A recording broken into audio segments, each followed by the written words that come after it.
Hi, and welcome to the Nifty Product Stager Basics tutorial. In this one, we're just going to have a quick look at all the basic things that you need to have under your belt so that you can work well with the product stager. First off, let me draw your attention to the cheat sheet. There's all sorts of useful things in there for you to know. I'm going to cover most of them right now and a few extra besides. Just switch it off again. And you'll notice that these buttons, some of them are marked as toggle, and that's what they do. They toggle things on and off. So the first thing I'm going to do is to add some product images to the stage. I'm going to make them 200 pixels square, just so that we can see them a bit better. And the ones that I want added, I'm just clicking. And if we pop up, there we go, that's them added. Now you'll notice that I'm dragging them just by pressing and holding with the mouse and dragging them around.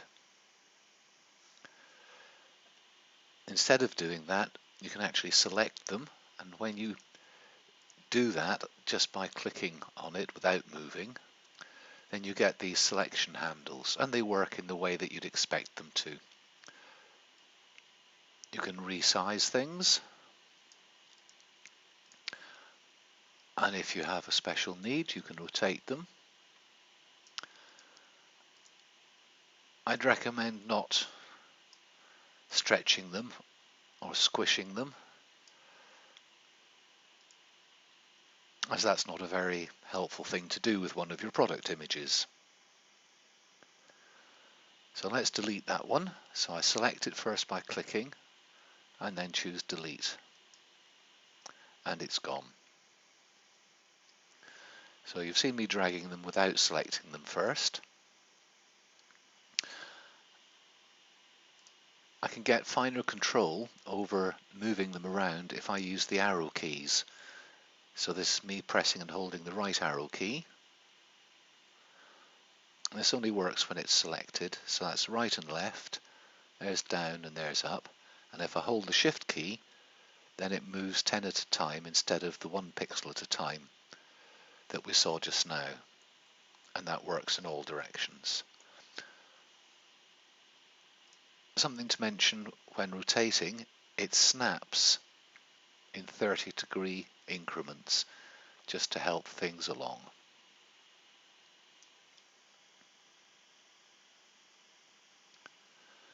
For more accurate placement, there's a grid that you can toggle on, and with the grid on, when you've got something selected and you drop it, it'll snap to the nearest grid intersection corresponding to the top left corner of the thing that you've got selected.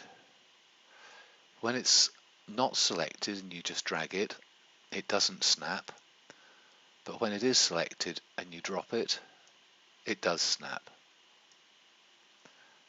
There you go, and remember, it's always to the top left hand corner. If you've got it rotated, the top left hand corner is in a different place now, but it's still snapping to that top left hand corner, which of course is now, in this case, top right, and the top right hand corner is now the bottom right. Okay, let's toggle the grid off, ready for the next part. Now in the next part I'm going to talk about placeholders. So let me first of all delete and load a template. I'm going to load it in from the template library. I know which one I want. It's this one, but before I click it, I don't want it to autofill the placeholders. I want it to be placed on the stage without any products, so I can show you adding the products to it. Now right now we're working on the image layer, and that's where your product images go. If we wanted, we could work on the background layer or on the foreground layer. And when you switch between the different layers, it will make the other layers transparent or semi-transparent just to help you work on things. But if at any point you want to see all the layers together, even though you're working on just one, then you can click on Show All Layers.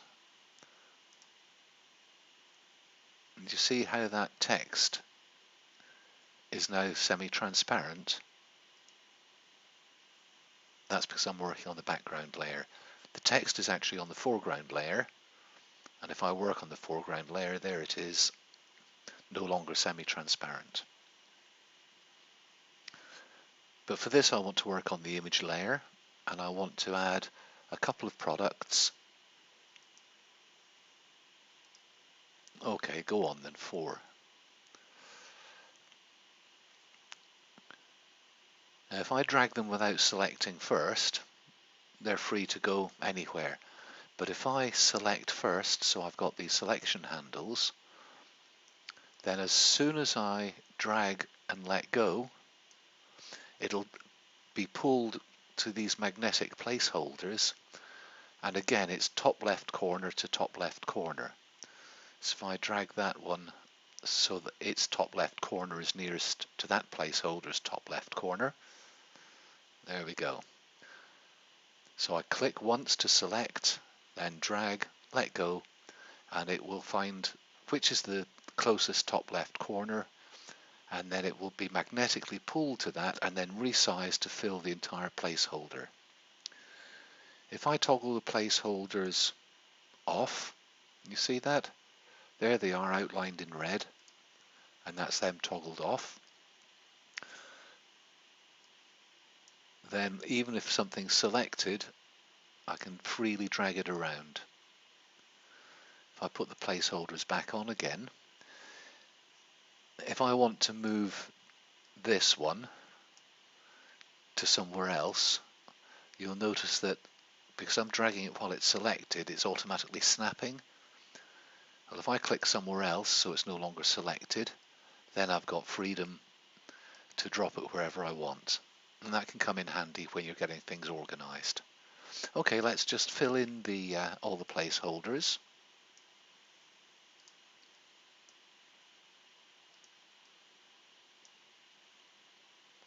And we need one more product. There it is. Select it first by clicking once, then drag and drop, and there it is in place. Just a reminder, if the placeholders are switched off, total freedom of movement. If the placeholders are switched on, but what you're dragging isn't selected first, total freedom of movement.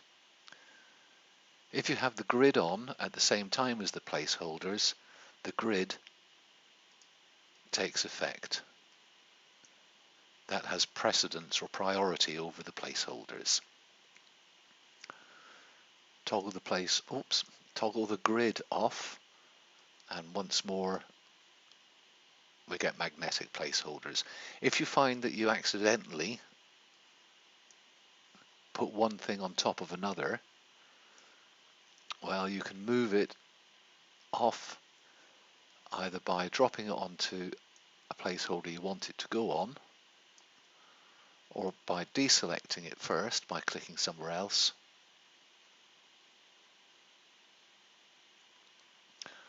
and then just dragging it.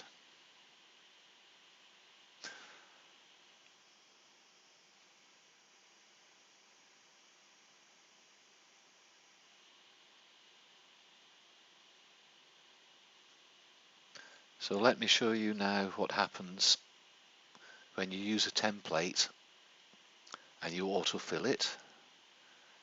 So let's again choose that same template, but this time we'll autofill. And you can see from the dialog box that it's automatically added the first 5 products from your pre-staging area into your template, and because it's filled them all up, it switched the placeholders off. There they are on, there they are off. And that's the basics. Right now you can save that graphic exactly as it is, so that you could then share the graphic on social media of your choice. One other thing, you may have noticed, if I work on the background layer, let's see how I show you this.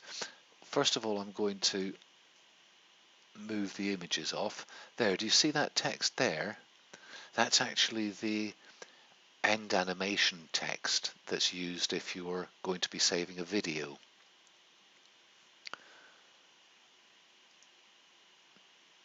You can see that it's covered over